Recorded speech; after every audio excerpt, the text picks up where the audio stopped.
सुप्रभात बच्चों। सूरदास की झोंपड़ी आप पढ़ रहे हैं। ये अंश प्रेमचंद जी के द्वारा लिखित है और प्रेमचंद जी का जो प्रसिद्ध उपन्यास है रंगभूमि, उसका ये एक हिस्सा है। अब जहाँ तक आपको ये टेक्स्ट पढ़ा दी थी उसके बाद अब आगे चलते हैं। तो यहाँ से अब ये शुरू होता है आज का वीडियो।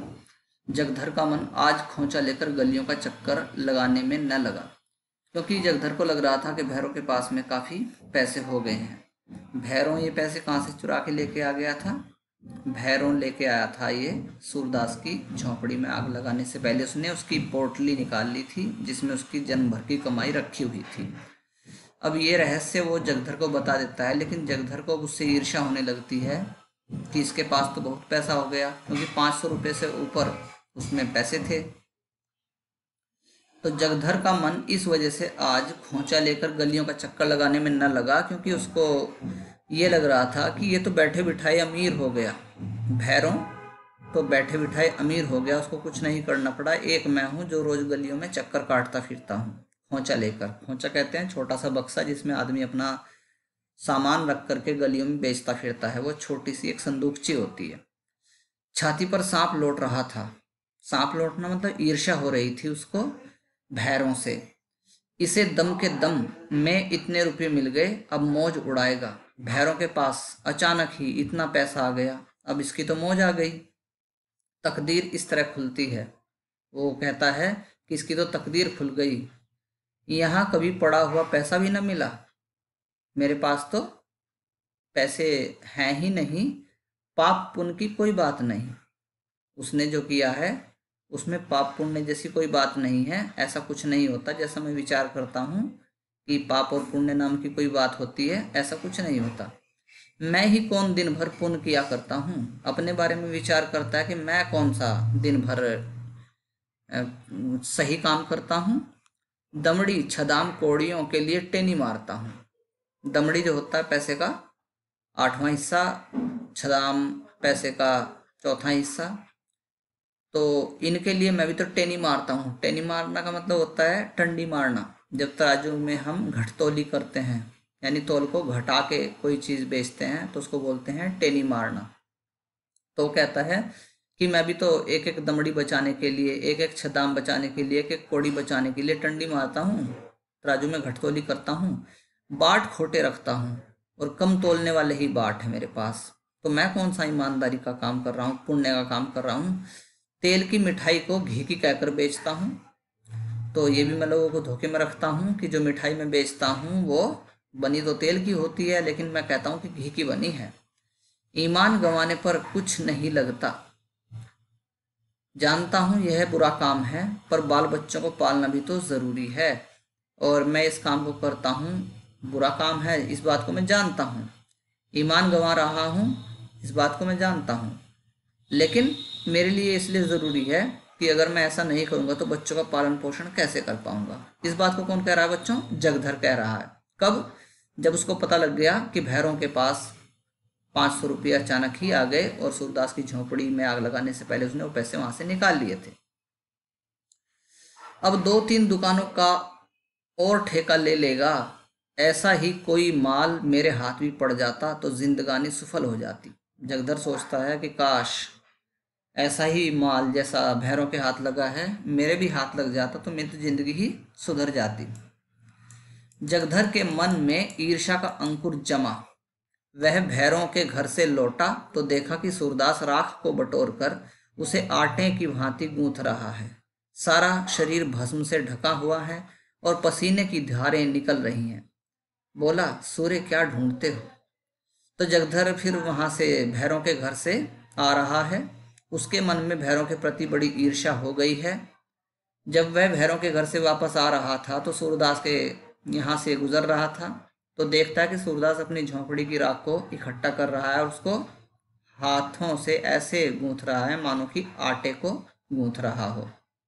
उसका सारा शरीर राख की भस्म से ढका हुआ है, यानी उसके सूरदास के पूरे शरीर पर राख ही राख जमा हो गई है और पसीने की धारें निकल रही हैं। और उस राख से यानी भस्म से ढके शरीर के ऊपर से पसीने की जो बूंदें हैं वो निकल रही हैं। तो जगधर कहता है सूरदास को, सूरे क्या ढूंढते हो, इस राख में क्या ढूंढ रहे हो? तो सूरदास क्या ढूंढ रहा था उस समय? अपनी पैसों की, जो उसकी पास पोटली थी, उसको ढूंढ रहा था।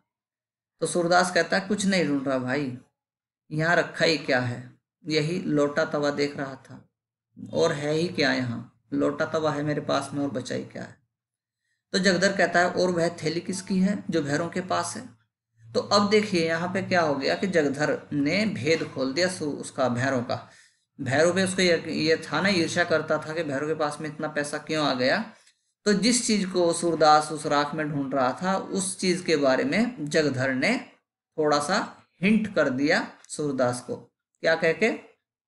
वह थैली किसकी है जो भैरों के पास है। तो सूरदास चौंका, सूरदास को आश्चर्य हुआ, उसी चीज को तो मैं ढूंढ रहा हूं, क्या इसलिए भैरव आया था? जरूर यही बात है। तो वो समझ गया कि अच्छा, ये काम भैरव का किया धरा है, घर में आग लगाने के पहले रुपये निकाल लिए होंगे। सूरदास सोचता है कि अच्छा, इस भैरव ने मेरे घर में आग लगाई है, और आग लगाने से पहले जो मेरी पोटली थी पैसों की, वो उसने चुरा ली है। लेकिन अंधे भिखारी के लिए दरिद्रता इतनी लज्जा की बात नहीं है जितना धन। अंधा भिखारी जो होता है, उसके लिए गरीब होना लज्जा होने की उतनी बड़ी बात नहीं है जितना कि धन। सूरदास जगधर से अपनी आर्थिक हानि को गुप्त रखना चाहता था। वह उस बात को थोड़ा सा संकेत नहीं करता कि वह थैली उसकी ही थी। तो सूरदास नहीं बताता जगधर को कि वह थैली उसकी ही थी और उसको पैसे का नुकसान हो गया है। इस बात का कोई जिक्र सूरदास नहीं करता और चुप रहता है, गुप्त रखता है अपनी उस आर्थिक हानि को, उस इकोनॉमिक लॉस जो उसको हुआ था, उस लॉस को वो जाहिर नहीं करता। वह गया जाकर पिंडदान करना चाहता था, अपने पूर्वजों के लिए वह पिंडदान करना चाहता था। मिठवा का ब्याह करना चाहता था, अपने बेटे मिठवा की शादी भी करना चाहता था, कुआं बनवाना चाहता था। इन पैसे से वो समाज के लिए, अपने घर के लिए कुआं भी बनवाना चाहता था, किंतु इस ढंग से कि लोगों को आश्चर्य हो कि उसके पास रुपये कहाँ से आए। वह यह चाहता था कि लोग, जब मैं ये सारे काम कर लूं, तो आश्चर्यचकित हो जाएं कि मेरे पास इतने रुपये कहाँ से आए। इसलिए उसने एक एक पाई जोड़ के रखी थी, एक एक कौड़ी उसने जोड़ के रखी थी।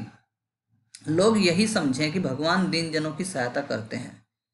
वो लोगों का भगवान में विश्वास जगाना चाहता था कि जिसका कोई नहीं होता उसका भगवान होता है। देखो सूरदास ने कितना कुछ कर दिया, कितनी तरक्की की।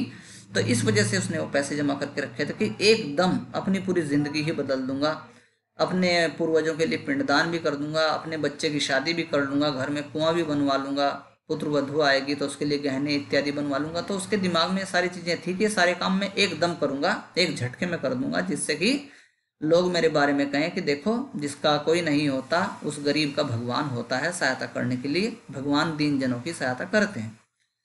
भिखारियों के लिए धन संचय पाप संचय से कम अपमान की बात नहीं है। तो भिखारी अगर धन संचय करता, इकट्ठा करता है, तो वह उसके लिए अपमान की बात नहीं होती। धन जोड़ सकता है भिखारी अपने लिए, ये कोई पाप का संचय नहीं कर रहा है, पाप इकट्ठा नहीं कर रहा है।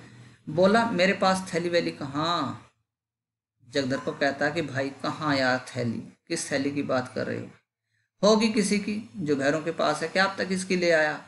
थैली होती तो भीख मांगता, मेरे पास अगर पैसे होते, पैसों का खजाना होता, तो क्या मुझे भीख मांगनी पड़ती? तो जगदर कहता है मुझसे उड़ते हो, अच्छा मुझसे छिपा रहे हो। भैरव मुझसे स्वयं कह रहा था कि झोंपड़े में धरन के ऊपर यह थैली मिली। अरे क्या छिपा रहा है तू मुझसे सूरे? मुझे तो खुद भैरव ने ही बताया है कि उसको तुम्हारे झोंपड़े के अंदर जो बीम था, बीम के ऊपर यह थैली मिली थी। 500 रुपये से कुछ बेसी है, बेसी का मतलब ज्यादा है, 500 रुपये प्लस समथिंग उस थैली में है।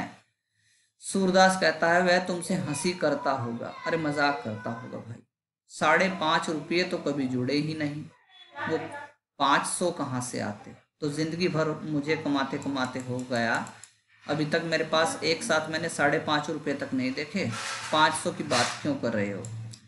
तो बच्चों आज की इस वीडियो में इतना ही, धन्यवाद।